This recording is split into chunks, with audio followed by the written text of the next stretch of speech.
தீட்டு. கிட்ட வராத, தொடாத, எட்டிப்போ, அங்கே நில், அங்கே நில், தொட்டா தீட்டு, நான் போய் குளிக்கணும். இப்படி ஒரு பழக்கம் இந்து மதத்தில் இருக்குது. இதை ரொம்பவுமே மேல்நாட்டுக்காரங்க விமர்சிக்கிறாங்க. அதில் பாருங்கள், எந்த மதத்துலையும் இது இல்லை. மேல்நாட்டு மதங்கள் இல்லை, உலகின் மற்ற மதங்கள்லையும் இது கிடையாது. இந்து மதத்தில் மட்டும்தான் அது இருக்குது. ஸோ இப்போ என்னாச்சுன்னா, பரிகாசம் ரொம்ப இன்டர்நேஷ்னல் லெவலில் இருக்குது.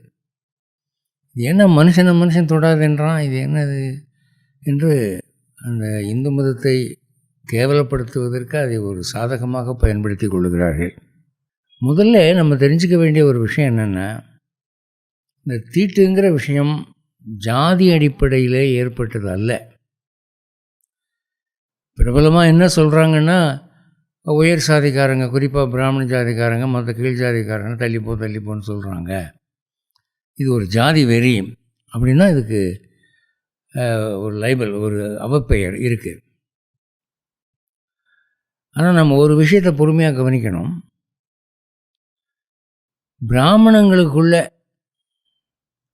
ஒரு பிராமணன் இன்னொரு பிராமணனை தொடாதே அப்படின்னு சொல்கிறானா, அந்த தீட்டு இருக்குதான்னு பார்க்கணும். இல்லைன்னு சொல்லுவாங்க எதிரிகள், ஆனால் இருக்குது.